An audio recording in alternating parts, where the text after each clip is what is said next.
Olá, muito boa tarde, seja muito bem-vindo. São 13 horas e 52 minutos pontualmente pelo horário de Brasília. E a partir de agora você acompanha notícias do Brasil e do mundo.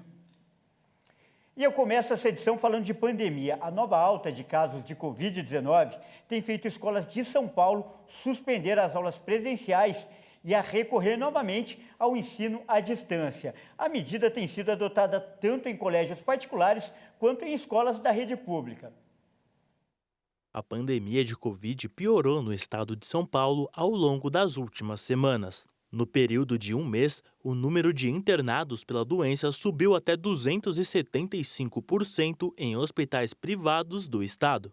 Dessa forma, os colégios das redes municipais e particulares passaram a retornar com o ensino remoto. O documento com as orientações para retorno seguro às aulas, divulgado no fim de março pela Prefeitura de São Paulo, prevê que, a partir do segundo caso de Covid na mesma sala de aula, pode-se recomendar o afastamento por 14 dias de todos os alunos, professores e funcionários. A medida vale para turmas dos ensinos fundamental, médio e de nível técnico ou superior. A Prefeitura de São Paulo acrescentou em nota que as áreas da saúde e educação fazem um trabalho conjunto visando o controle da transmissão da doença na comunidade escolar.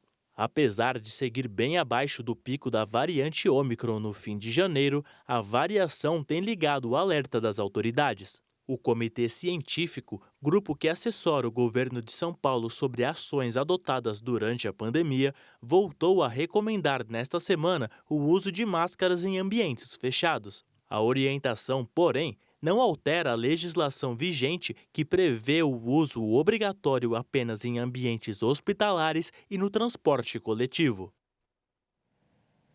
E o Hemocentro do Mato Grosso do Sul lançou a campanha Junho Vermelho para incentivar mais pessoas a doar sangue. Essa época do ano é considerada crítica. Os estoques chegam a cair 80%. E a novidade é que o peso mínimo exigido para ser doador diminuiu. O Junho Vermelho começou com os estoques em baixa no Hemosul de Campo Grande. O negativo, que a gente está com pouco mais de 10%, também o O positivo, o A positivo e o B negativo. Todos são bem-vindos, a gente tem que fazer plaquetas todos os dias, mas essas são as nossas emergências. Na manhã desta quinta-feira, poucas pessoas compareceram para doar sangue. No mês de conscientização da importância da doação, a Rede Hemosul preparou uma série de atividades. A gente vai ter o Arraiá no dia 14 de junho, a gente também vai lançar o selo Conexão Hemosul, que é para as empresas que nos apoiam. Sem elas também a gente não conseguiria, empresas, instituições, públicas, privadas, sem finalidades lucrativas. Então ele vai ter ali as categorias de campanhas, apoio institucional e multiplicador. Outra novidade é o peso mínimo para doação, que antes era de 55 quilos, agora é de 51 quilos. A legislação federal coloca um peso mínimo de 50 quilos, mas das hemorredes estaduais, por causa das técnicas, dos equipamentos, do sistema utilizado, o direito de equilibrar isso de acordo com essas questões. E a gente fez adequações nos sistemas e agora consegue atender 51 para cima. Em ano de Copa do Mundo, o slogan da campanha é "Bate um bolão quem doa de coração". O Luiz e a Vera já fizeram a sua parte. Para ajudar, as pessoas que necessitam, Estou feliz da vida, porque eu estou podendo fazer algo por alguém, E pelo menos 10 pessoas morreram e mais de 20 ficaram feridas em 4 tiroteios que aconteceram nos Estados Unidos no último fim de semana. A escalada de violência no país preocupa as autoridades. Domingo violento nos Estados Unidos. Pelo menos 3 pessoas morreram e mais de 10 ficaram feridas na cidade de Chattanooga, no estado do Tennessee. Segundo a polícia, 14 pessoas foram vítimas de disparos e outras 3 foram atropeladas por veículos que tentavam fugir do local.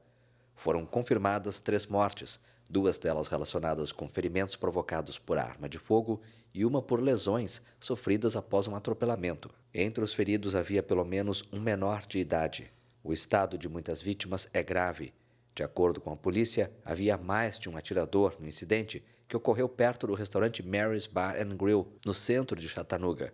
O incidente aconteceu apenas 2 horas depois de outro tiroteio registrado na Filadélfia, que deixou 3 mortos e 11 feridos.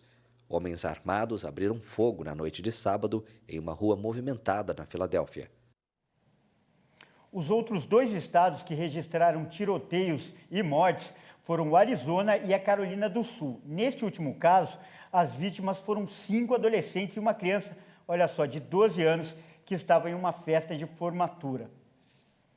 E mudando de assunto, a gente fala agora da guerra na Ucrânia. O presidente da Rússia, Vladimir Putin, fez uma nova ameaça à Ucrânia. Putin disse que se o Ocidente enviar mísseis de longo alcance ao país, Moscou atacará novos alvos.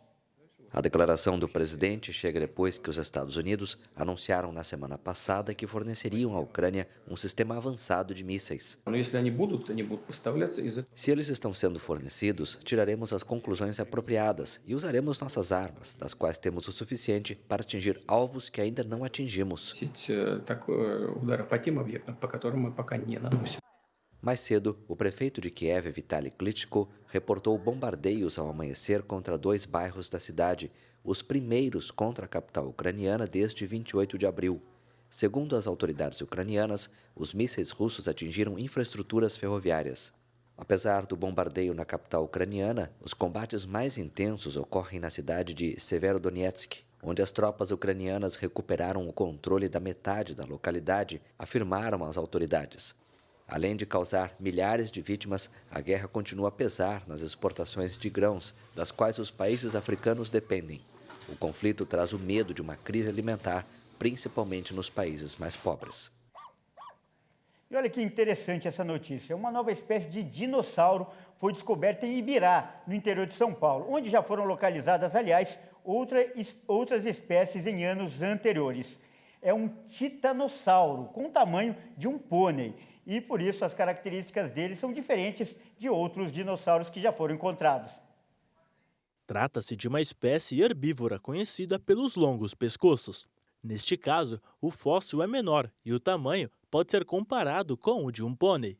Algumas características são semelhantes à dos pássaros e servem para auxiliar no voo e também para controlar a temperatura do corpo, que seria a função principal para a nova espécie de dinossauro que viveu no período Cretáceo há 80 milhões de anos. A descoberta faz parte de uma pesquisa que envolve diversos paleontólogos e começou há alguns anos, mas ainda não há data para a publicação científica. Por isso, o nome da nova espécie e foto do fóssil não foram divulgados.